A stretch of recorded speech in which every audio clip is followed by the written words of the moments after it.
Aqui ao vivo no Facebook.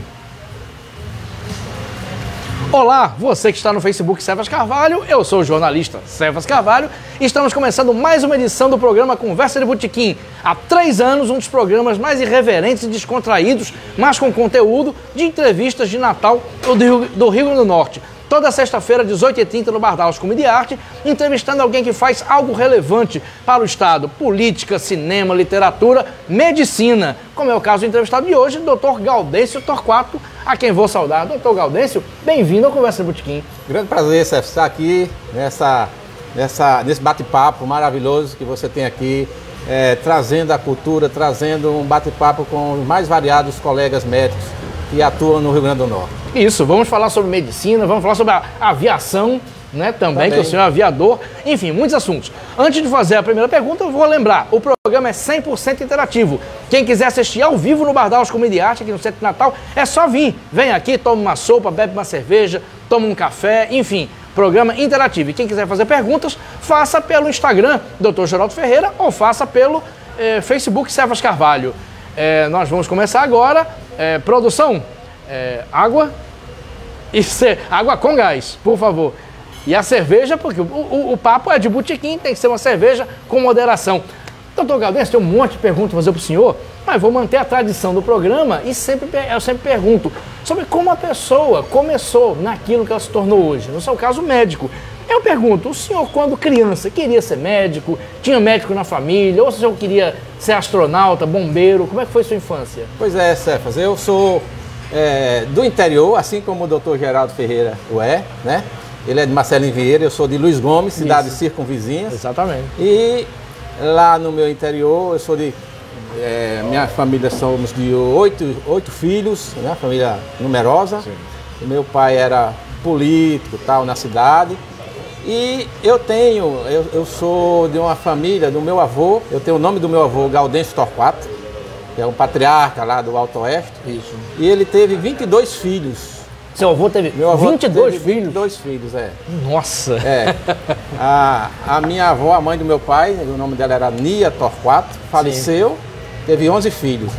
E meu avô, ele casou com uma prima dela. Nossa! Da minha avó. Aí teve mais 11 filhos? Teve mais 11 filhos. Ele teve 11 filhos? O meu avô ficou viúvo. Sim. E quem ajudava a minha avó a cuidar das crianças era a prima. E meu avô disse, já estou aqui, então vou casar com a prima. Nossa, mais interior que isso? Impossível. E foi assim, dos 22 filhos da família de Gaudêncio Torquato, sim, 20 se formaram. Nossa, uma média excelente. 20 se formaram, uma morreu quando era criancinha, sim, e o outro não conseguiu se formar. Mas sim, também foi bem sucedido na vida. Obrigado. E a minha infância foi caracterizada por isso. Eu tinha 2 tios médicos em Brasília, um em Brasília, Luiz Torquato, sim, e um no Rio de Janeiro, Ivonildo Torquato, que era cirurgião lá no Rio de Janeiro. Sim. E o meu pai disse, esse aqui vai ser médico. Parece que escolhia, né? E aquela conversa, desde criança sendo embutida na mente da criança, né? Esse vai ser médico. Inclusive, no grupo escolar Coronel Fernandes, onde eu estudei, escola pública, né? Sim. Quando tinha a comemoração do 7 de setembro, a professora me vestia de médico. Eu saí vestido de médico, eu tenho até foto. Tava fadado a isso. Então, foi esse caminho aí.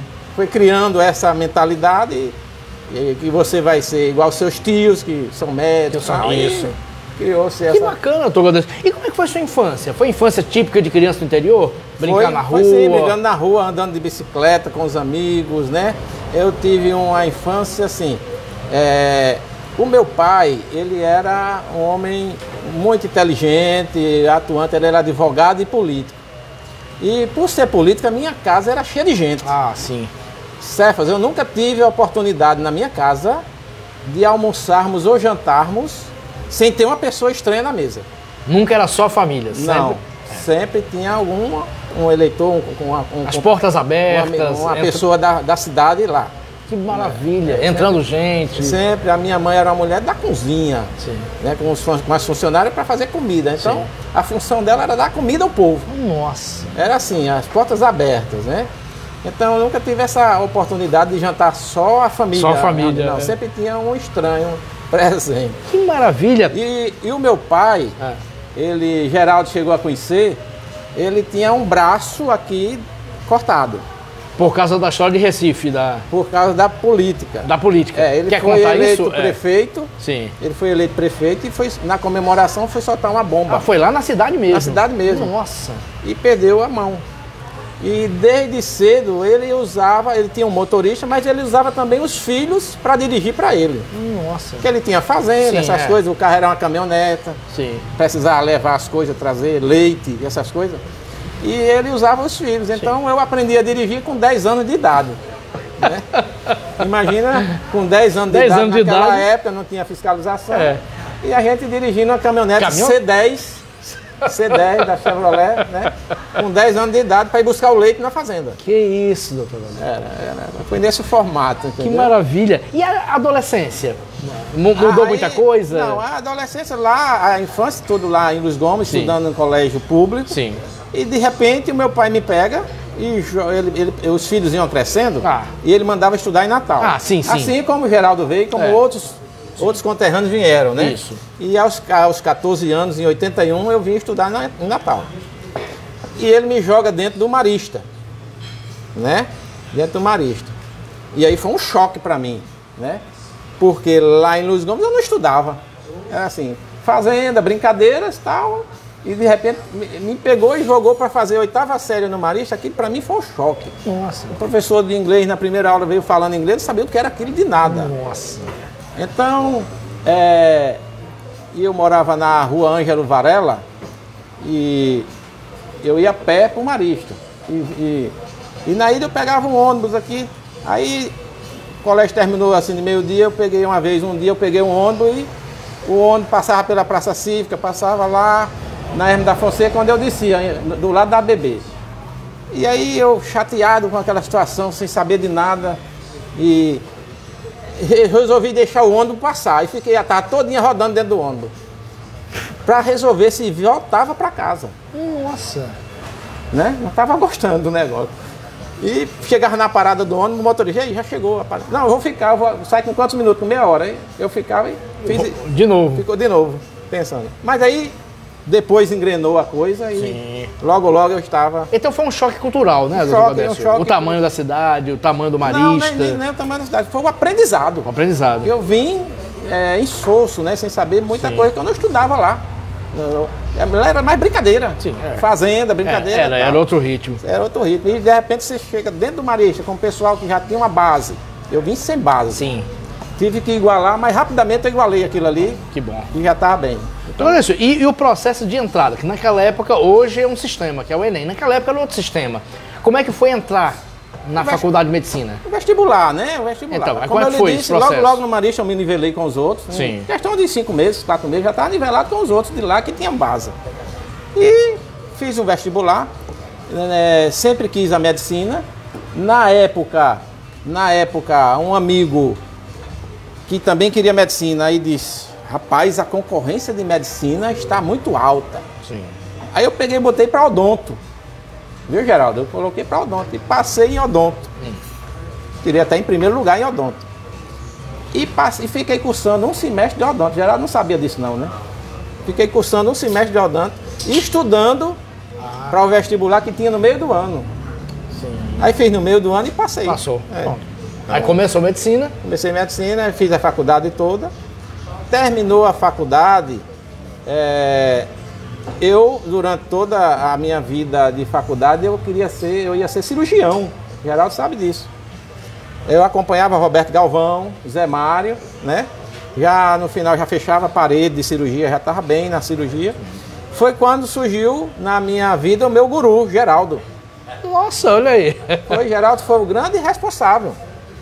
Ele dava plantão no Valfredo e eu comecei a frequentar. A minha grande escola foi o Hospital da Polícia. Eu fui estudante lá no Hospital da Polícia. E Geraldo começou a me dar dicas de anestesia. Isso, porque eu ia dizer, aí não chegamos na cardiologia ainda. Nós tínhamos uma afinidade, que era a proximidade das cidades. Sim.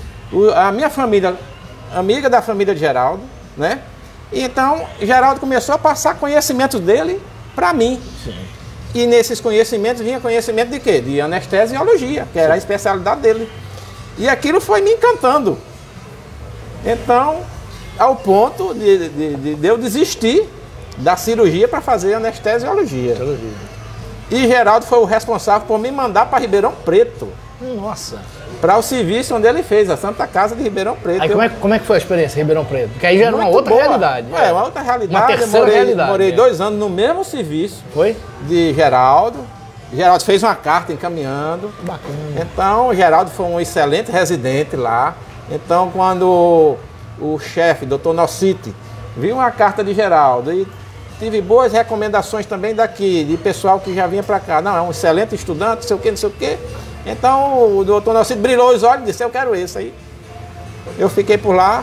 Na época, o Brasil todo fazendo prova, tirei em 3º lugar. E assumi lá, fiz a residência lá. Ou seja, tive esse braço de Geraldo na minha vida. Foi uma participação importante, que até hoje a gente mantém uma amizade bastante, vamos dizer, de consideração um com o outro, desde essa época, né? Que bacana! E sobre isso, Ribeirão Preto, o doutor Geraldo vai lembrar disso. Outras pessoas que foram fazer residência ou moraram em Rio de Janeiro e outros estados, falaram do choque cultural. O senhor sentiu choque cultural lá? Não, Ribeirão Preto... Sotaque? Não, tem um comida. Choque cultural que lá é mais caipira, né? Pronto, então como é que foi isso? É a cidade do interior de São Paulo. Mas Ribeirão Preto é uma cidade maravilhosa, assim como Natal. Então, uma cidade na época, nos anos 90, no início dos anos 90, eu fiz a residência em 92, 93, a cidade na circunvizinhança era só canavial, né? Cana de açúcar. Uma cidade riquíssima, Ribeirão Preto, né? Então, foi um período muito bom, muito legal. Terminei a residência e, na época, eu passei no concurso do Estado. Sim. Assim, quando voltou para Natal? Quando voltei para Natal. Não, antes de voltar eu já tinha passado. Já tinha passado. Tá. E eu negociei com o secretário de saúde na época, Zeca Passo, que era o doutor Zeca Passo, que era o secretário de saúde. E ele disse, vamos segurar aqui 6 meses para lhe chamar, depois você vai para o interior. Que a gente precisa de você no interior. E eu fui para o Serra Mossoró e morei 5 anos em Mossoró. Morou em outro país, então? Outro país. Trabalhei lá como anestesista em Mossoró. Como é que foi a experiência em Mossoró? Chegando em Mossoró foi muito boa também, né? E lá em Mossoró existia a Casa de Saúde de Serra Rosado. E na Casa de Saúde de Serra Rosado eu encontrei uma figura muito importante, o diretor, né? Dr. Rosado Cantídio. E lá eu vi uma UTI fechada. E eu sempre fui um cara de urgência, de UTI, desse negócio. E eu disse, como é que um estado desse, uma cidade dessa, uma UTI regional aqui fechada? Aí eu disse, doutor Rosado, por que é que essa UTI está fechada? Meu filho, porque não tem ninguém que assume. Vai assumir essa UTI? Nossa. Não tem profissional especializado para assumir. Aí eu disse, doutor Rosado, vamos abrir a UTI, a gente toca com o que tem. O importante é ter o leito para o paciente se deitar. E vamos tocar a UTI com os médicos daqui mesmo que tem. E foi assim. O doutor Rosado mandou... Aí trouxemos um arquiteto de Fortaleza, fez um projeto, revitalizou, fez uma UTI bacana. Na época o governo era Fernando Freire. Foi lá para a inauguração e tal. E eu comecei a trabalhar naquela UTI e tal. E as pessoas me procuravam para consultar também. E eu dizia, não, eu não faço consulta, eu sou anestesista. Não, mas minha mãe quer ficar. E aí surgiu algumas coisas na anestesiologia que me desagradavam, viu, Geraldo? Nossa. Que me desagradavam. Por exemplo? A anestesia, ela tem umas peculiaridades. E certas peculiaridades eu não gostava muito. Tipo, eu vou lhe dar um exemplo. Eu trabalhava com um cirurgião. E no dia do meu aniversário eu saía com a namorada para jantar. Ou seja, eu ficava 24 horas à disposição do cara. Ele ia operar, ligava para mim e eu ia. Mas no dia do meu aniversário, que eu estava com a namorada jantando, aí, doutor, um apendicite, doutor fulano. Aí eu mandava outro. Pelo fato de eu mandar outro, eu resolvi o problema dele, né? Mas não resolvi, porque ele dizia e comentava: ah, Gaudêncio está rico, não quer mais trabalhar. Geraldo sabe como é isso, como é que funciona essas coisas. Fica à mercê do cirurgião, é isso? Fica à mercê. E muitos cirurgiões, muitos anestesistas também bajulam o cirurgião, isso é a verdade. Para poder aí, garantir o emprego. Tá rasgando aqui, viu, Geraldo? E para garantir o emprego. Tá rasgando. E bajular não é a minha. Bajular não é a minha. Então, e juntou também o fato de, Geraldo sabe, que na anestesia, o conhecimento, os avanços, eles são lentos. São lentos. A cardiologia é muito rápido, os avanços. É uma coisa mais dinâmica. E eu tinha sede de conhecimento médico. Então eu me senti barrado na anestesia, Geraldo. Né? Eu tinha... A última coisa que apareceu foi a morfina intratecal, tal, pronto, e parou ali. Tá entendendo, Geraldo? Então, 30 anos, não teve maiores avanços. Tinha uns avanços nas drogas, nos halogenados, novos halogenados que surgiam, mas aqui não era suficiente. A minha mente precisava de mais conhecimento, de expansão maior. Então a cardiologia era uma coisa mais dinâmica. Isso em Mossoró ainda? Em Mossoró.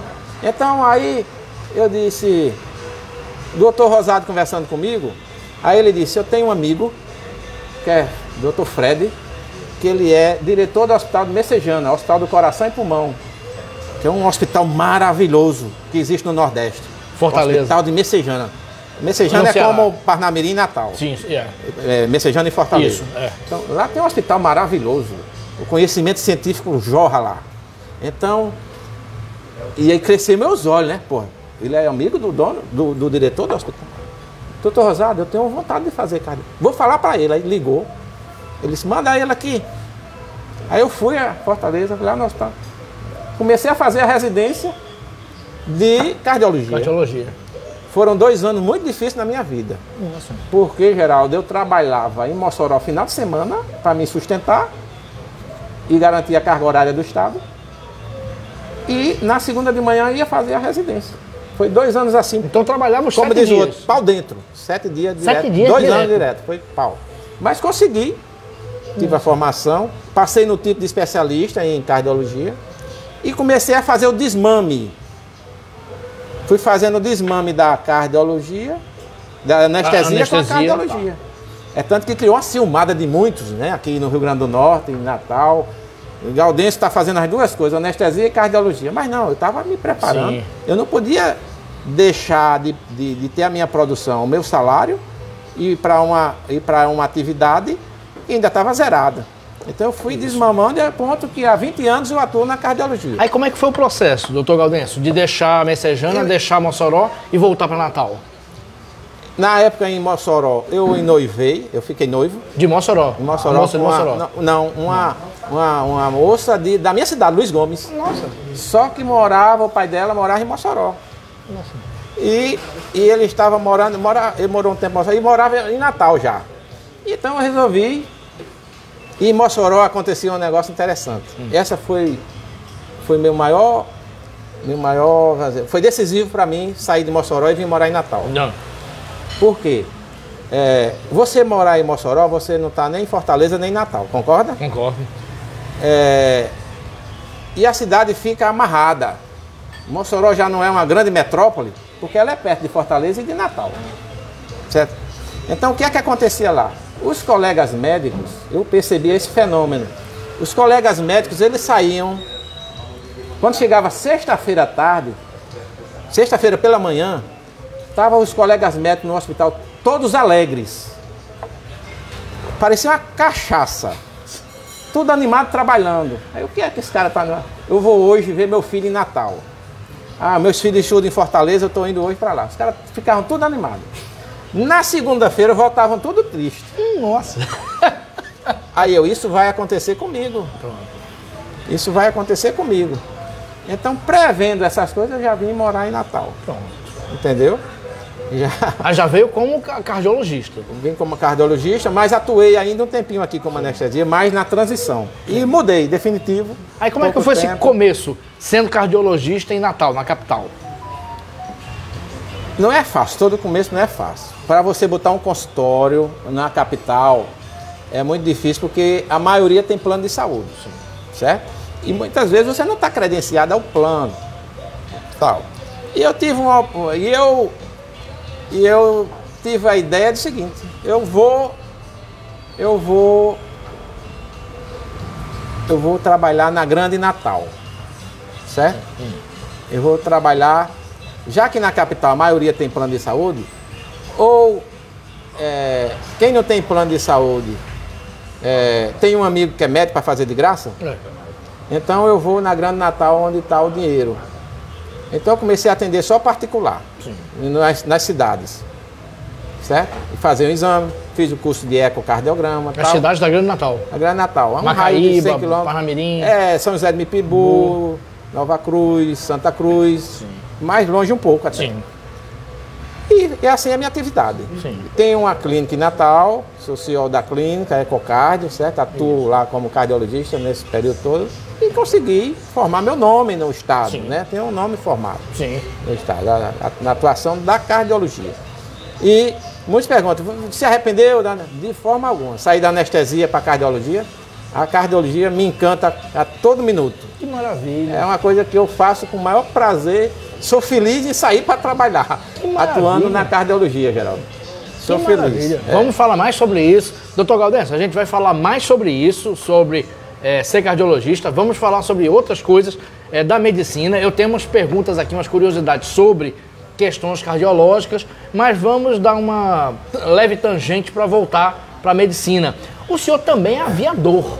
Em que momento da vida surgiu isso? Da infância. O senhor na infância queria ser aviador? Não, é assim. Você sabe que o Rio Grande do Norte tem uma história importantíssima na aviação mundial. Sim. Mundial. Sim, Jean Mermoz, o próprio Santa O Rio Grande do Norte é um trampolim. Sim. Né? Da Europa e tal. Então, em 1928, tinha um governador, Juvenal Lamartine, um grande estimulador da aviação. Ele criou o segundo aeroclube do Brasil. O primeiro foi no Rio de Janeiro. O segundo aeroclube do Brasil foi aqui no Rio Grande do Norte. Sim, é verdade. Certo? Isso é pouco dito, né? Isso. Foi através de Juvenal Lamartine. Sim. E ele... você sabe onde era o aeroclube ali na Hermes da Fonseca? Sim. Pronto. Ali era a casa de campo do governador. Porque toda a sociedade de Natal convivia na Ribeira. Era a Ribeira. Aí a casa de campo, você vê, era ali, onde era o aeroclube.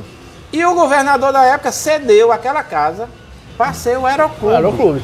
E o governo do estado adquiriu 2 aviões, ou seja, em 1928, 2 aviões. E trouxeram um francês, né? O Henri Perry. Sim. Ele veio dar aula aos jovens natalenses. Nossa. Então, naquela época, foram escolhidos 6 jovens da alta sociedade natalense para ser piloto. Otávio Lamartine, Edgar Dantas, que é da família de Caicó, certo?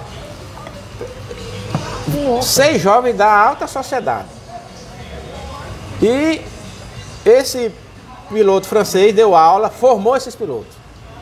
No dia da apresentação desses jovens pilotos para a sociedade natalense, então o aeroclube era ali do lado, a pista de pouso e de decolagem era ali do lado, o aeródromo era do lado do aeroclube. Ali em direção ao 16R, onde tem as quadras de tênis. Ali era o final de Natal já, né? Era a casa de campo, Natal, acabava ali, tinha uma porteira, parece. Então, o pessoal decolava em direção aqui, ao 16RI ali, e as dunas, certo? Isso. Então foi o dia comemorativo, toda a sociedade natalense lá presente. Nossa! E foi os pilotos, né, novatos, todos já treinados, cada um decolando naquele avião, fazendo a demonstração. E o jovem Edgar Dantas, 19 anos ou 20 anos por aí, família nobre aqui dos Dantas de Caicó, ele foi decolar e na decolagem dizem que ele foi fazer usou a emoção e foi fazer na hora da decolagem, tipo uma ligeira acrobacia. E o avião perdeu sustentação e caiu lá em frente, dentro do 16RI ali, onde é o quartel. E ele faleceu, inclusive caiu em cima da cerca, tinha cerca de arame. E chegou a falecer. Isso foi uma comoção. Sim, claro. Era para ser na festa. Cidade, foi. E virou uma tragédia. Foi uma tragédia na época, né? Então, o Rio Grande do Norte tem uma história na aviação mundial. Sim. E nos anos 50, 60, foi construído aqui no estado, Geraldo. Não sei se Marcelino Vieira tinha, mas em Patu tinha, Pau dos Ferros, Luiz Gomes, na minha cidade, tinha um campo de pouso. Campo de pouso em várias cidades do Rio Grande do Norte. É mesmo. Um governador construiu vários campos de pouso. Nossa. Para pousar aviões pequenos. Aviões pequenos. E na minha cidade tinha um campo de pouso. Martins. Nossa. Martins. E tinha um americano em Martins, que era evangélico, que veio morar em Martins, que esse cara tinha um avião. Em Martins? Em Martins. Isso nos anos 50, 60? Nos anos 70. 70? No final dos anos 70, eu era criança. Não sabia nunca disso. Tinha. Um avião em Martins. E esse aviãozinho pousava em Luiz Gomes, na pista de pouso da minha cidade. E a gente que era criança, todo mundo corria para ver aquele avião. Um aviãozinho pequenininho pousando lá. Tinha também um empresário, João Claudino, do Armazém Paraíba também, que tem um avião que pousava lá. E aquilo me chamou muita atenção, eu achava muito interessante aquele negócio. E criou uma paixão, né? Aí tudo bem. A paixão fica guardada, né? Não ia dizer pro seu pai, eu não quero ser médico, quero ser aviador. Não ia também dizer, né? E um belo dia eu atendendo no consultório, isso por volta de 2010, aí eu atendi um rapaz que veio fazer um exame cardiológico, porque ele estava fazendo um curso de piloto. Ah, você está fazendo um curso de piloto no Aeroclube. Como é? Aí ele me contou tal. É mesmo, rapaz, eu acho que eu vou lá. Aí fui lá no Aeroclube, não tinha paixão escondida no peito, né? Isso. Aí externou-se. Com você, com o seu Mário, que era um professor, Mário Dourado, professor lá do Aeroclube e tal. E fiz a inscrição e comecei a fazer as aulas teóricas. Nossa, tal. Assim, foi. Supetão. A aula é à noite e tal, então dá certo pra mim. Aí foi. Eu já casado, com filhos aqui em Natal. Sim. E comecei a fazer, a terminar esse curso teórico, fiz as horas de voo. São quantas horas? 43 horas de voo. 40 horas diurna e 3 noturnas. De teórico? De prática. Nossa. De prática. De prática. 40. Eu vinha cedinho aqui, lá para Ceará Mirim. Os aviões do Aeroclube chamavam-se Guri. Sim. 2 aviãozinhos chamados Guri. E a gente ia ter aula naqueles aviões, com o professor, um treinamento. E decolava e ele ia treinar a gente. Tal e tal e tal. Que maravilha. Foram 40 horas de voo e mais 3. E aí foi onde eu criei o projeto Ares do Nordeste, que era um projeto da minha cabeça, de conhecer todo o Nordeste com minha família, eu pilotando, voando. Que maravilha, doutor. Foi. Aí na época, Geraldo, tinha um vereador aqui em Natal, que ele estava montando uma empresa de táxi aéreo. É Renato Dantas, filho do doutor Dari Dantas. Eu lembro. Certo? Renato Dantas, ele chegou a comprar 3 aviões. Para montar a intenção dele era montar uma empresa de táxi aéreo. Ele gostava de aviação, Renato. Era cheio de ideias. Faleceu precocemente. E aí ele parece que saiu da política e começou a vender os aviões. E lá em Ceará Mirim tinha um avião asa alta, um Cessna 181. Muito bom esse Cessna. E eu dizia, esse avião? Aí o pessoal dizia, é de Renato Dantas, mas está aqui abandonado e tal. E Renato Dantas, aquele vereador, eu procurei Renato, procurei saber dos pilotos, de mecânica, a situação do avião. Não, ele precisa fazer o motor, não sei o quê, muita coisa para fazer. E eu comprei o avião Renato Dantas. Fomos a Fortaleza passar a documentação e tal. Eu e Renato. Foram com o avião? No avião? Hein? Foram no avião? Não, o avião não voava ainda. Eu tinha que ajeitar o avião.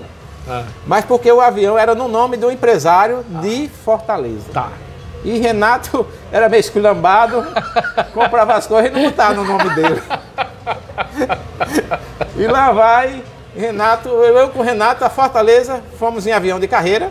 Ah, sim. E fomos numa manhã e dormimos lá e voltamos no outro dia. Teve até uma cena engraçada, eu e Renato. Renato era muito engraçado. A gente foi lá e fomos no escritório do empresário e ficou tudo certo de passar a documentação. e fomos dormir num hotel lá na Beira-Mar, em Fortaleza. Sim. Quando chegou lá, à noite, 7 horas da noite, pra gente dormir, e fazendo check-in no hotel, sim, e o cara perguntou, é uma cama de casal ou é de solteiro? Aí o cara brincando, eu disse, ele é o passivo.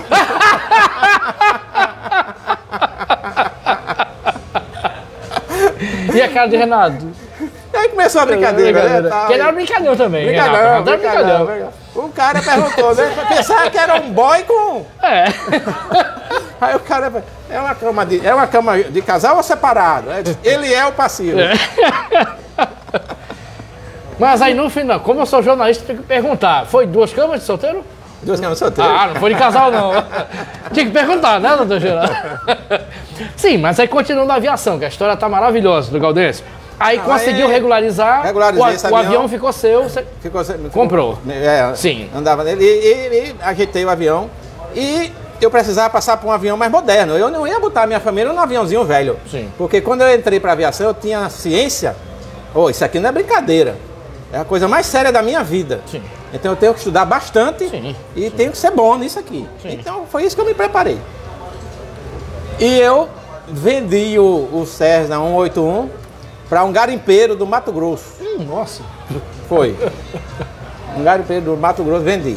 E comprei um avião americano da Flyer, uma empresa que tem uma representação no Brasil, lá em Americana. É um avião top para empresários e tal, todo equipado, não deixa nada a desejar. E comprei esse avião e fiz viagens maravilhosas, eu, minha esposa, que é ex-esposa hoje, na época eu era casado, e meus 2 filhos, fizemos viagens maravilhosas.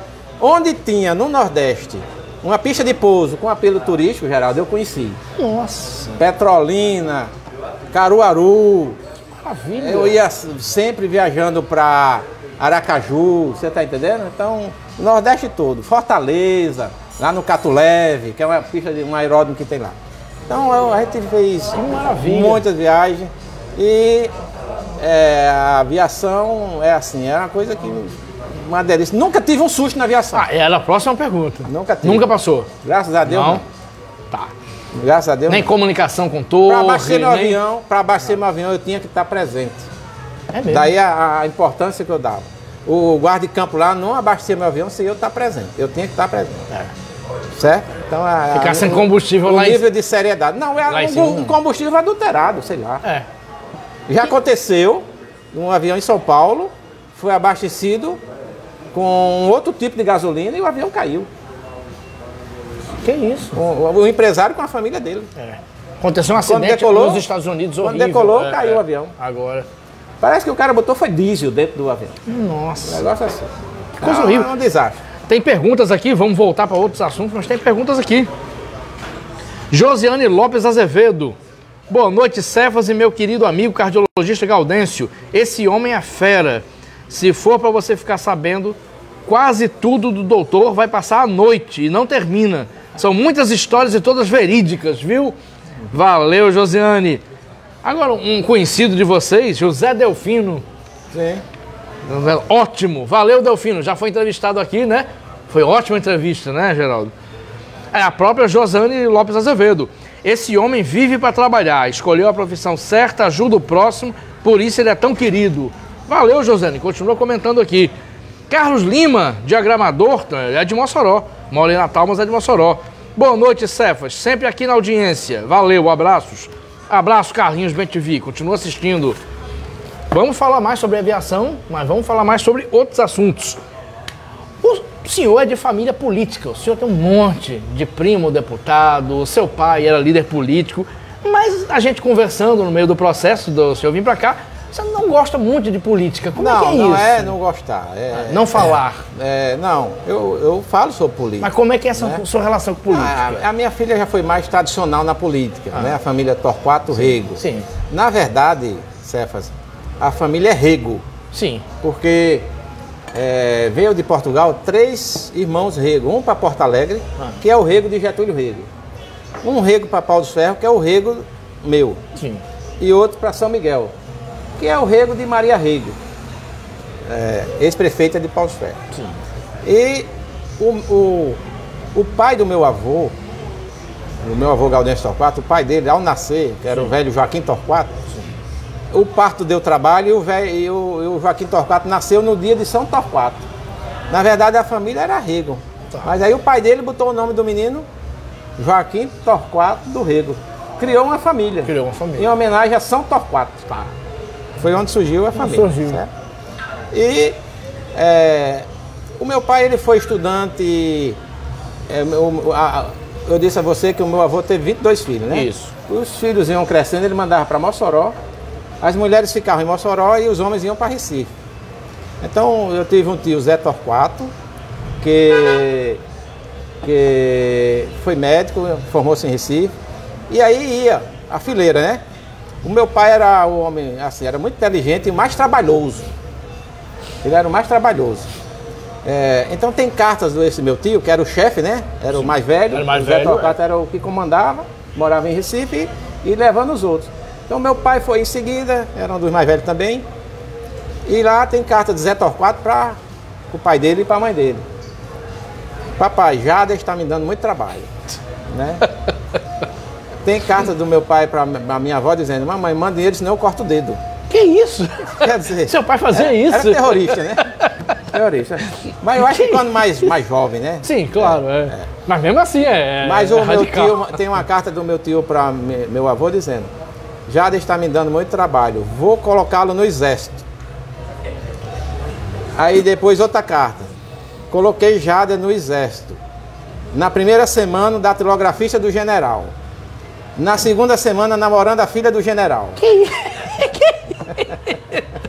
Era assim. O cara ia cortar o dedo para ganhar dinheiro, fazer. Imagina assim. Namorar a filha do general. Ele era assim. E ele morava na casa do estudante e frequentava o restaurante Leite. O restaurante da elite de Recife. Como é que um estudante liso frequentava o restaurante Leite? As amizades. Ele discursava muito bem, falava muito bem e foi se infiltrando na classe política de Recife.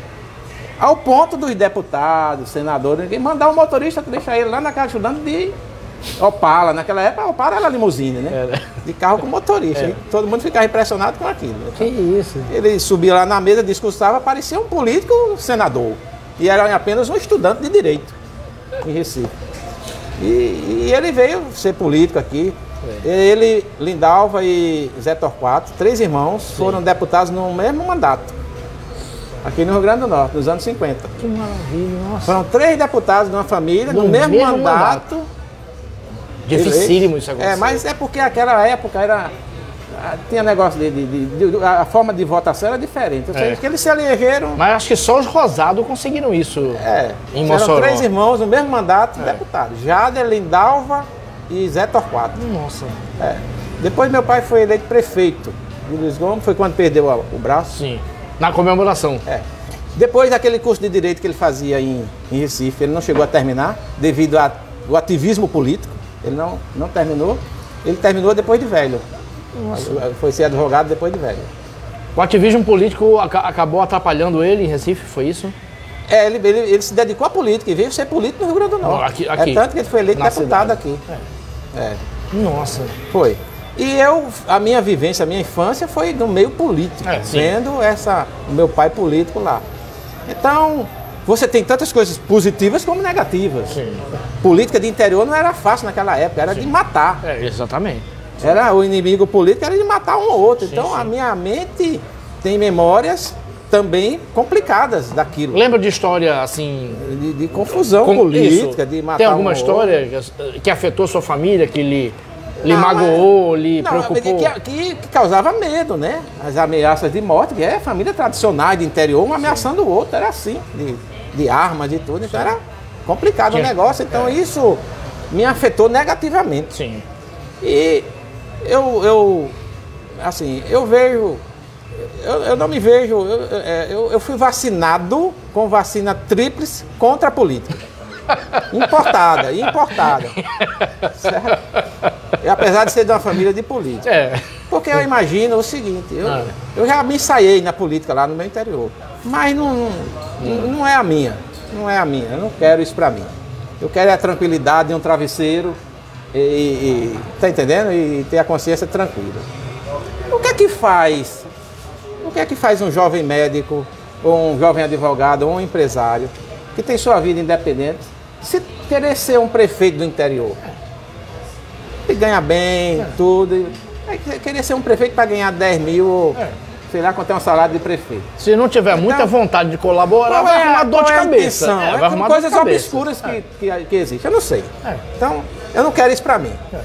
Perfeito. Tá entendendo? Doutor Godinez, vou aproveitar aqui para fazer umas consultas. Cardiologista é caro, jornalista não ganha bem, vou fazer umas consultas aqui. Sobre cardiologia, a gente vai voltar para os outros assuntos. Cardiologia. Então, o que é mito e o que é verdade na cardiologia? Comida, alimentação, nos dias de hoje, como é que o senhor, como cardiologista, aconselharia o modo de vida, de alimentação de uma pessoa? Veja bem, com as mídias, né, o avanço das mídias, qualquer pessoa hoje se vai diante de um celular e dá sua opinião. Então você fica louco hoje se for exatamente. Ouvir as mais variadas coisas sem evidências. Isso faz bem, faz mal? Sem evidências científicas. Exatamente. Né? Então, você pega um cardiologista aqui do Brasil, que não é aceito nos Estados Unidos, ele é proibido de entrar lá, ele é palestrante, e ele diz que colesterol não faz mal. E o aumento do nível de colesterol não faz mal. Você está entendendo? E é um cara admirado por muitas pessoas. Então, para você ter uma ideia, então qualquer um pode dar uma opinião. Certo? Então, a sociedade American Heart Association, que é a Sociedade Americana de Cardiologia, em 2010 fez uma publicação, Life Essential 8, em inglês quer dizer 8 recomendações essenciais para que a pessoa tenha uma vida saudável. Certo? Então, é dentro daquela pergunta que o paciente vai ao consultório do cardiologista, ele vai se perguntando, ou se ele não pergunta, a intenção é aquela: o que é que eu tenho que me faz mal? Exatamente. Eu estou perto de ter um infarto, né? Então, Life Essential 8, publicado pela American Heart Association, são recomendações, 8 recomendações que eles fazem para que a pessoa tenha uma vida saudável. Então, por exemplo, tem pessoas que têm apneia do sono. Né? É aquela pessoa que vai dormir e a esposa observa que quando ele está dormindo, primeiro ele ronca. Ou quando não ronca, ele tem as duas coisas. Ele tem um ronco e tem a parada da respiração por alguns segundos. Doutor, meu marido está dormindo e eu observo que ele para de respirar por 10 segundos e depois volta a respirar. Isso chama-se apneia do sono. Isso é preocupante? Isso é um fator de risco cardiovascular. Você imagina durante a sua vida, você durante uma noite de sono, você ter vários momentos de parada respiratória. Ou seja, os seus órgãos não vão receber aquele oxigênio E aí você soma os segundos na noite que ficou sem oxigenação. Isso prejudica a função cardiovascular. Então, isso é fator de risco para infarto, para AVC. Quem tem é para procurar um médico, um cardiologista. Sim, quem tem apneia do sono deve se tratar. Essa é uma das 8, então. Uma das 8. Vamos ver as 8. Certo? Algumas delas, pelo menos. Algumas delas, vamos lá. A outra é o controle dos lípides, das gorduras, né? Vamos dizer assim. As pessoas, elas chegam aos 60, 70 anos e elas vão a um consultório médico e ela quer um medicamento para esquecimento, Geraldo, né? E, na verdade, o esquecimento existem causas, né? Existem fatores. Mas o maior tratamento para esquecimento, para você chegar a uma velhice e não amenizar pelo menos, porque na velhice você vai esquecer de todo jeito, né? Mas para amenizar ou retardar o aparecimento dos períodos de amnésia e tal, é você controlar seus níveis de colesterol. Se você é uma pessoa que desde jovem tem níveis altos de colesterol e você não se preocupou com aquilo, as suas artérias do seu organismo vai ser infiltrada pela gordura, seu sistema vascular vai envelhecer mais rápido. Então, a nossa circulação, ela é como um cano de PVC. Se você deixar aquele pedaço de cano de PVC no sol, ele não vai endurecer, não vai envelhecer mais rápido? Da mesma forma, é o cara que tem um colesterol alto. As artérias vão se infiltrando de gordura ela vai envelhecer mais rápido, ela vai endurecendo. Aí, um queijinho. A gente fala de colesterol, obrigado. E já vem colesterol. Já vem colesterol, Coisas do Conversa Botequim, queijo de coalha milanesa. Essa preocupação, Cefa, da pessoa ter o controle do colesterol desde cedo. Porque você vai sofrer as consequências mais na frente. Sim. E aí a pessoa pergunta, colesterol dá tontura? Eu tenho tontura, será que... Não tem nada a ver. Não. Colesterol não dá tontura. Mas o colesterol afeta a questão da memória no futuro. No futuro, porque a microcirculação cerebral vai estar afetada. Você vai ter pequenas áreas lá sem a irrigação adequada, porque suas artérias adoeceram pela infiltração do colesterol. É a microateromatose. Então aquilo vai afetar e pode dar períodos de amnésia. Então é controlar o colesterol. Uma das coisas para que você tenha dentro da Life Essential 8, publicada pela American Heart Association, é você ter um nível de colesterol adequado. Outra recomendação, hipertensão, o controle da hipertensão arterial. Né? A hipertensão arterial está presente em 20% da população. Isso. Número alto. 40 milhões, se você pensar, vamos botar 200 milhões, né? Eu acho que o Brasil hoje tem 220 milhões. Vamos botar 200 milhões para ficar mais fácil o cálculo. 40 milhões a 45 milhões de brasileiros têm pressão alta. Só que a pressão é uma doença insidiosa. É uma doença que não causa muita dor, por isso que a pessoa não procura o médico. Ela está lá, o coração está trabalhando forçado e apenas 80% das pessoas que têm pressão alta não sentem nada. 20% é que sentem uma dorzinha de cabeça, uma dinamia, uma falta de coragem, certo? Então, a hipertensão arterial é um fator de risco muito importante que deve ser controlado. É tanto que o governo oferece alguns medicamentos, né, para a população, a questão de saúde pública, que a pessoa tem acesso ao medicamento para tratar a hipertensão, porque ela traz sequelas irreparáveis, como o AVC, o infarto, a insuficiência cardíaca, certo? O diabetes é outro fator de risco. Já estamos no quarto. Diabetes. O sedentarismo. Né? Que é outro problema, né? Um problema atual. O sedentarismo Tudo bem, as pessoas procuram academias, fazer exercício, mas é muita gente sedentária. A obesidade. Em 1989, tem um estudo que publicou que no Brasil a população de obesos era 13% dos brasileiros. 1989. Agora, nós temos 20% de obesos e 50% de sobrepeso. Nossa. Nós temos 70% dos brasileiros com alteração do peso. É muita coisa. Entre sobrepeso e obesidade. Certo? É muita coisa, né? É muita coisa. E a obesidade é um fator de risco para apresentar as outras doenças, a começar pela esteatose hepática. Muitas vezes você... o que é que quer um cardiologista falar sobre esteatose hepática? Tem tudo a ver. Porque a esteatose hepática não é um assunto só do gastro, do hepatologista. Ela é um assunto,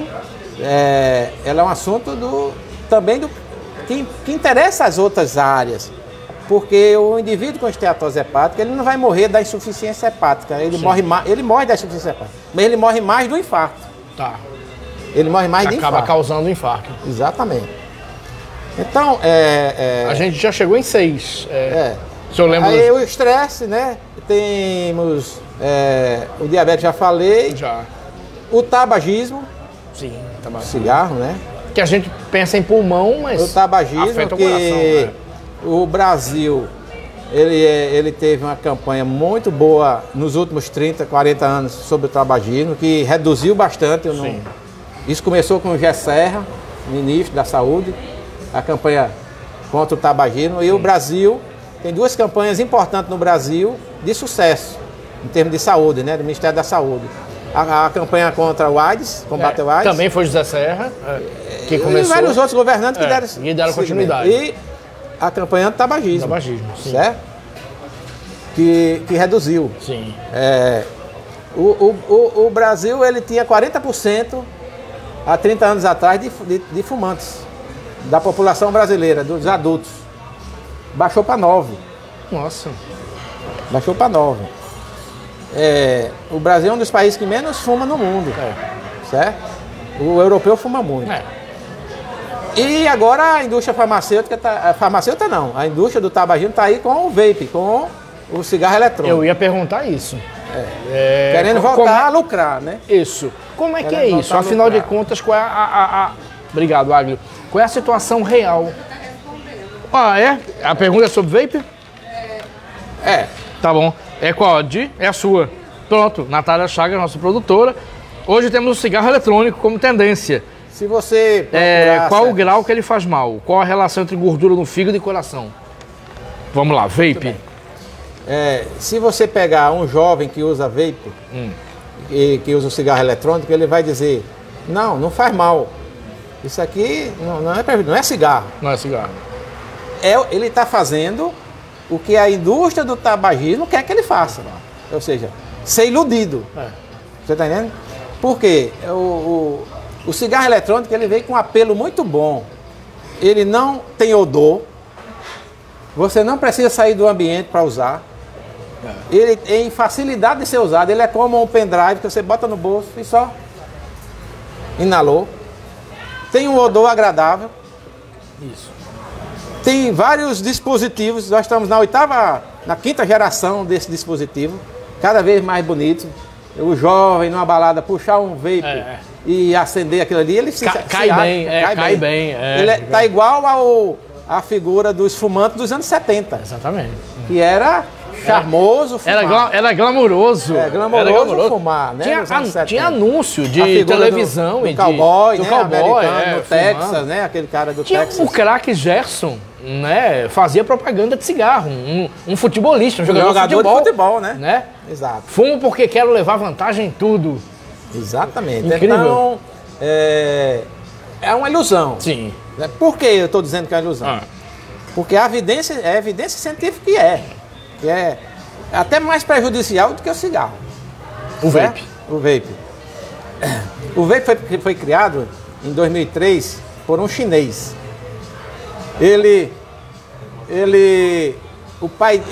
Esse chinês, ele fumava e o pai fumava. E o pai morreu de câncer de pulmão. E ele ficou temeroso. Poxa, meu pai morreu de câncer, eu vou morrer também. Então ele não conseguia deixar o cigarro. Então ele criou uma alternativa para ver se amenizava os efeitos do cigarro nele. Sim. Que foi o cigarro eletrônico. Ele começou a misturar um vaporizador com a nicotina para ver se amenizava o efeito. E aí surgiu o cigarro eletrônico. A Inglaterra deu um tiro no pé com o cigarro eletrônico. Ela aprovou uma lei distribuindo o cigarro eletrônico para os fumantes, gratuitamente. Aí ele pensava que ia reduzir os fumantes os iriam adotar o cigarro eletrônico, que o cigarro eletrônico era menos ofensivo. Mas só que aconteceu, o tabagista inglês que fumava, ele pegava o vape do estado lá, do Ministério da Saúde lá da Inglaterra, e continuava fumando e usando o vape. E mesmo aquele que deixasse o cigarro, o vape é mais ofensivo ainda do que o cigarro. Afetava de qualquer forma. Eu vou lhe explicar por quê. Certo? Então foi um tiro no pé que a Inglaterra deu ao legalizar. Porque no Brasil, o vape não é legalizado ainda. Não é legalizado? Não. Ele vem no contrabando. Assim. Pelo governo brasileiro, não. Nossa. O cigarro eletrônico não é legalizado pelo governo. Mas socialmente se fuma tranquilamente. Socialmente, não tem problema. Mas ele não é legalizado pelo governo brasileiro. Tá, entendi. Ele vem no contrabando. Tá. Então, Obrigado. O que é o dispositivo do cigarro eletrônico? Lá, o que é que tem dentro dele? Lá tem uma bateria de lítio que acende, né? Sim. Uma bateria para acender, para dar o facho do fogo, para aquecer aquele conteúdo. Aí tem o polietileno glicol, que é uma substância usada em alimentos que você come. Na produção de certos alimentos usa o polietileno glicol. Nossa. Mas aquilo serve para você ingerir, não para inalar. Aquilo no pulmão causa um estrago. Nossa. Às vezes muitas vezes, né, a maioria das vezes, o que serve para você ingerir não serve para inalar. Não serve para inalar. Tem o polietileno glicol, tem a substância aromatizante e tem a nicotina.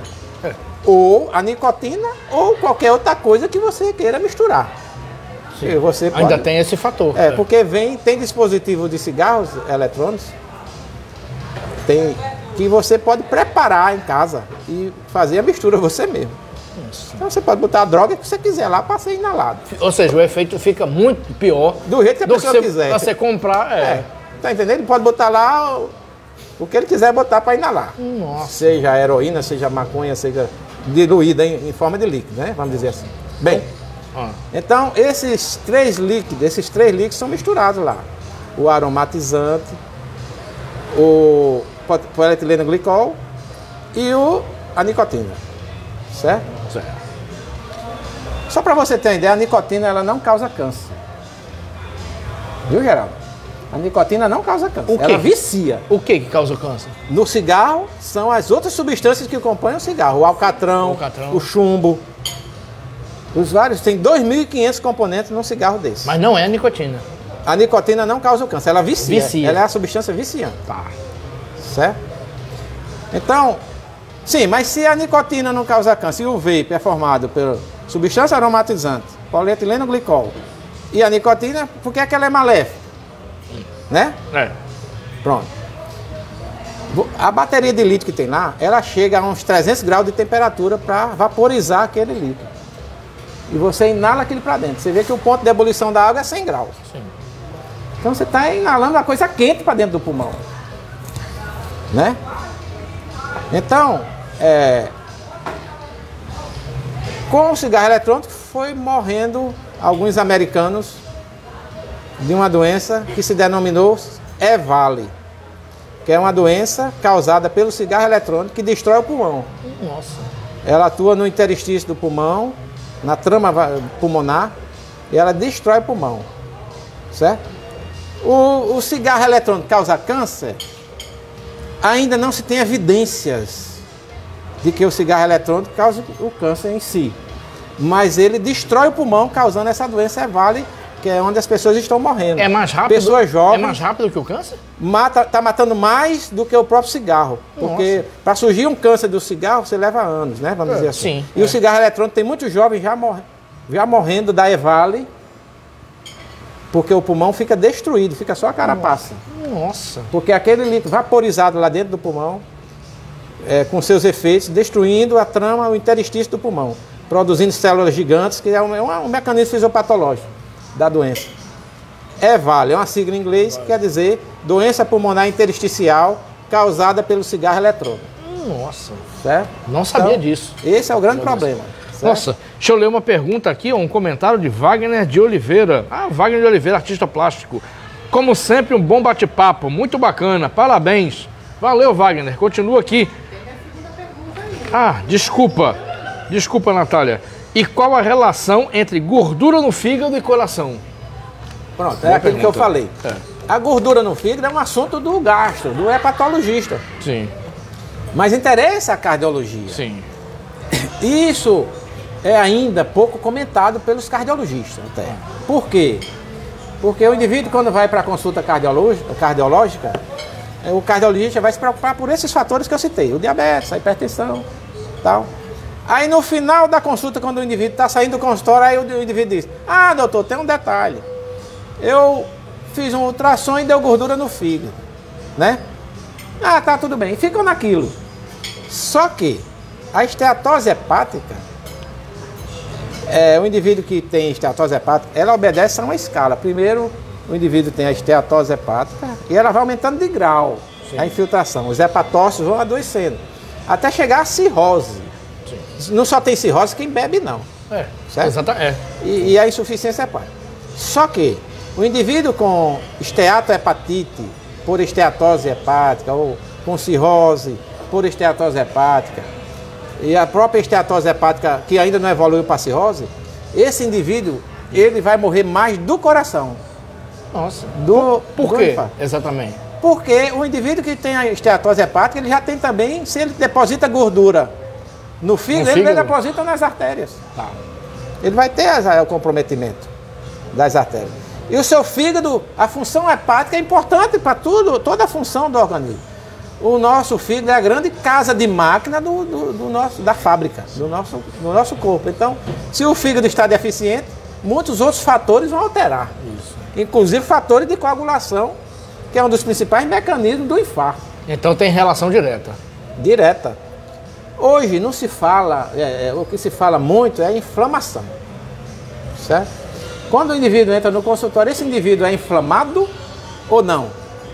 E o que é um indivíduo inflamado, né? E para ele ser inflamado, Geraldo, não precisa ele só ser gordinho, não. Existe um indivíduo magro que está inflamado. É aquele indivíduo que tem a hipertensão, não está controlada. É o indivíduo que tem o diabetes, não está controlado. Tem o colesterol, não está controlado. Ele fuma, é sedentário, certo? Tem uma história familiar. Então o indivíduo, com esses fatores de risco no seu organismo, ele está inflamado. O cardiologista precisa desinflamar esse indivíduo. Entendi. Então, a grande pergunta que deve um paciente ao procurar o cardiologista, e ele já vai com a pergunta na cabeça dele, porque ele vai com medo, né? Eu estou perto de ter um infarto? Sim. Mas ele tem que fazer essa pergunta. Eu sou inflamado? Você está entendendo? Que são aquelas características. O cardiologista ele tem que controlar os fatores da inflamação. Sim. Certo? Tem que controlar esses fatores. Doutor Galdêncio, deixa eu fazer 2 perguntas, aproveitando a consulta pública aqui. Quem quiser fazer pergunta, aproveita a consulta aqui.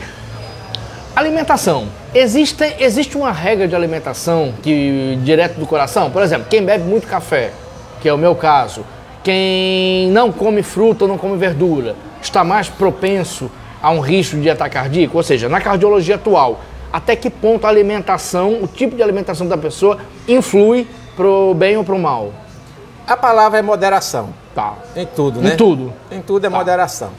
Às vezes você não gosta de comer verduras assim. Não quer dizer que comer a verdura você também é uma coisa 100% saudável. Também não vai ter... É você comer com moderação. Você ser um cara moderado. Evitar as gorduras saturadas. Certo?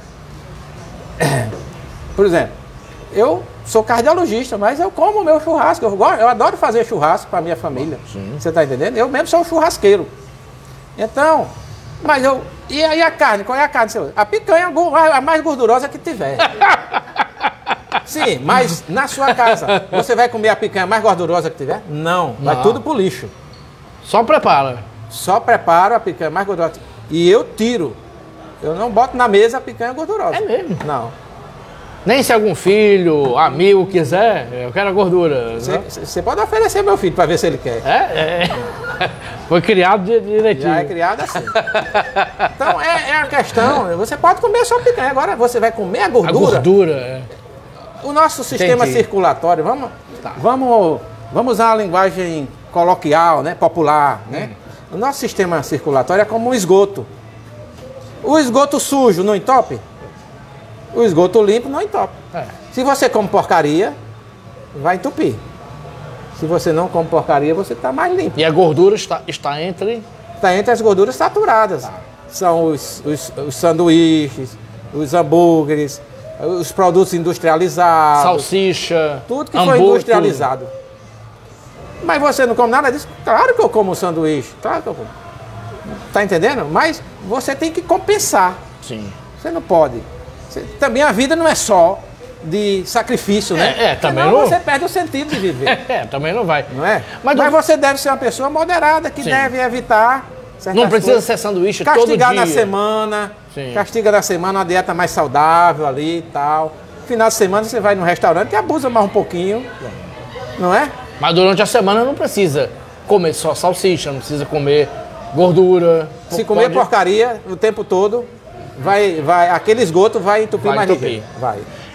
Alimentos assim polêmicos, por exemplo, se fala muito de ovo. Desde que eu era criança, o Fantástico uma vez fazia reportagem contra o ovo. Aí semana seguinte era a favor do ovo. Ovo, café. Qual é a verdade sobre isso? A Sociedade Brasileira de Cardiologia, há um tempo atrás, e isso, Geraldo, eu acredito que foi força da indústria do café. Fez umas publicações apoiando o café. Mas não tem nada provado que café diminua a pressão ou suba a pressão. Não? Na verdade, os meus pacientes que têm arritmia, eu oriento para não tomar café. Porque a cafeína é um estimulante.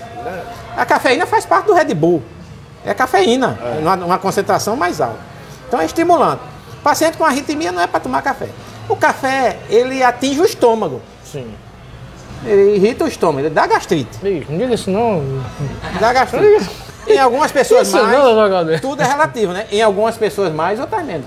Eu sou altamente sensível ao café. Eu tenho gastrite com café. Nossa. É.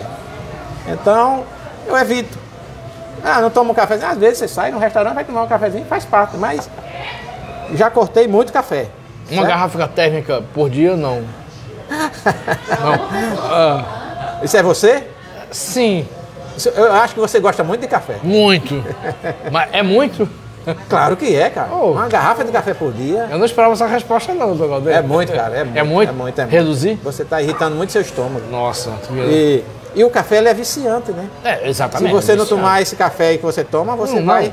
Você, para desmamar isso aí, vai dar dor de cabeça em você. Isso, exatamente. Vai dar dor de cabeça, vai dar adinamia. Eu tenho até uma brincadeira, Falta mas de que no fundo não é brincadeira. Que eu só começo o dia depois de tomar café. Porque você já está viciado. Isso, exatamente. Então é bom... Para você deixar o café, você vai ter que desmamar. É um processo. Uma diminuída, É igual ao drogado. Você vai sentir os efeitos. A cafeína vai reclamar. A falta. Isso. É bom dar uma diminuída. Eu acho que você gosta muito de café. Muito, muito. Mas vou dar uma diminuída. Eu fiz a consulta aqui em público, não esperava essa resposta, mas vou processar isso. Para a gente fechar a alimentação, a parte de alimentação, doutor Gaudêncio, existem alimentos assim que são a prova de qualquer suspeita? Frutas, verduras, coisas que falam, por exemplo, granola, linhaça, que pode se consumir, que é bom para o coração. Alimentos, os produtos mais naturais, isso, né? São menos veganos, digamos assim. Se você segue uma linha dessa, é mais saudável. É mais saudável mesmo. Assim. Não é lenda, não. Só que, é por exemplo, você é um cardiopata, aí você tem ácido úrico, né, Geraldo? Tem um ácido úrico alto. Aí você não pode comer muito peixe. Peixe não é saudável? Aí você também não pode comer muito peixe, muita tomate, que tem muito ácido úrico. Você tá entendendo? Tem essas particularidades. Tudo é relativo. A questão do ovo, um diz que não pode porque tem colesterol. Não, o ovo é um alimento, a proteína saudável. Você não vai comer 10, 15 ovos por dia. Então o indivíduo que é cardiopata comer um ovinho ali não tem problema nenhum. Tem jovens que comem 10, 15 ovos. É o atleta, né? Exatamente. Mas ele está gastando, né? Ah, tá. Então ele compensa. Ele está gastando, Ele gasta. Perfeito. Produção Agro, você me falou que está com 1h10 de programa? Vamos chegando à reta final aqui. Daqui a pouco vamos ter show aqui, não é isso mesmo? Jobai. É Jobai? Jobai hoje, daqui a pouco, showzaço. Mas umas últimas perguntas aqui para fechar. Primeiro agradecer todo mundo que está aqui, agradecer a equipe, José Agro, Natália Chagas, o pessoal do Simmed aqui, Jânio aqui, um monte de gente bacana, o pessoal bacana aqui também. Mas deixa eu fazer uma pergunta sobre aviação, queria voltar. O senhor disse que não passou nenhum problema em aviação. Mas qual foi a... Grande susto, não. Então, mas a melhor coisa que o senhor viveu, a maior distância, ou algum momento que o senhor... tipo Saint-Exupéry, a melhor coisa, tem trechos lindos sobre a aviação. É você ser apaixonado por aquela coisa, e você estudar bastante, e sentir que o que você estudou, que você tirou dos livros, você está botando em prática. Nossa. E você vê o sorriso dos seus filhos a 10 mil pés, lá em cima, eles sorrindo com você ali. Não tem preço aqui isso, certo? Só que a aviação na minha vida eu encerrei. Por quê? Porque eu me separei. Sim. E quando você separa, você fica 50% mais pobre. Então, eu vendi o avião para dar a metade do dinheiro à mulher. Melhor ensinamento. Depois de toda a cardiologia, ensinamento no comércio multiquinho. Eu tô brincando. Eu tô brincando também, pode dizer. Na verdade, não. Na verdade, não. Eu não vendi o avião por isso, tô só brincando. Mas eu costumo dizer isso para os amigos, né? Sim, e isso é uma cabeça de bar. Eu fiquei 50% mais pobre. Mas assim, a questão é que eu sou médico, eu vivo sentado atendendo, consultando. Então eu não tenho tempo para desfrutar daquela máquina o tempo todo. Então era um bem caro que eu tinha para viver parado. Então com a minha separação eu juntei Tomé com Bebé. Não, tá na hora. Tá na hora. Os filhos já estão grandes? Já não... Tem um rapaz com 16 anos, uma menina com 12. Já voaram o que tinham que voar? Já voaram bastante, tem boas lembranças. Qual foi a distância mais longa que o senhor pilotou? De São Paulo, de Americana para Natal. Nossa! São Paulo. Bacana. A cidade americana, no interior de São Paulo. Fiz 3 pontas. São Paulo, uma cidade de Minas Gerais, Montes Claros, Aracaju, Natal. Nossa! Que aventura bacana. Conta, Galdério, sobre o motorista que nós tivemos em comum, o Tozinho. Ei, pra quem não ouviu aqui, Dr. Geraldo Ferreira tá perguntando pro motorista que vocês tiveram em comum, Tozinho. Tozinho, uma figura formidável, Tozinho. Fala isso, figura formidável. História boa é aqui mesmo. Pessoa maravilhosa. Tozinho era uma pessoa lá do nosso interior, certo? Um senhor já aposentado, Luiz Gomes Marcelino Vieira, tal. E Tozinho, muito agradável, gente boa demais e tal. E ele chegou lá no consultório e, doutor Galdério, você era muito amigo do seu pai. Eu sou motorista do doutor Geraldo. Qual Geraldo? O Geraldo do Sinmed lá, tal. Eu dirijo para ele, quando ele precisa, eu dirijo para ele, tal. Que maravilha, tal. E o senhor não tem nenhum trabalho para mim? Eu disse, você não é motorista de Geraldo? Como você quer? Ele disse, não, eu faço uns bicos para Geraldo. Eu faço uns bicos. Aí eu liguei para Geraldo e, na verdade, eu estava precisando de um motorista para levar meus meninos para o colégio. Geraldo, então, que história é essa? Disse, não, Geraldo, eu preciso dele mais final de semana, tal. Dá certo, Geraldo, dá. E lá vai. E tudo mais. Aí, Tozinho começou a trabalhar. Aí, levando os meninos.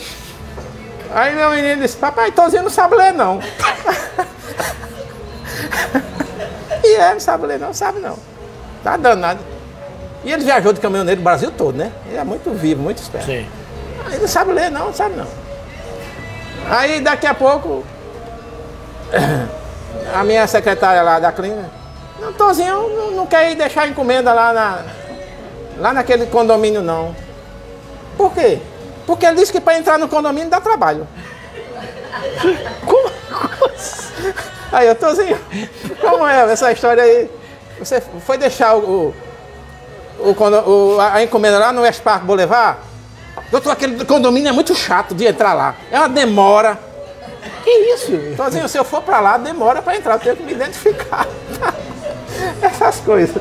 Aí, tudo bem. Aí, Tozinho lá na clínica, ficava sentado lá, e eu atendendo lá dentro e ouvindo uma voz bem alta lá fora. E ele no celular.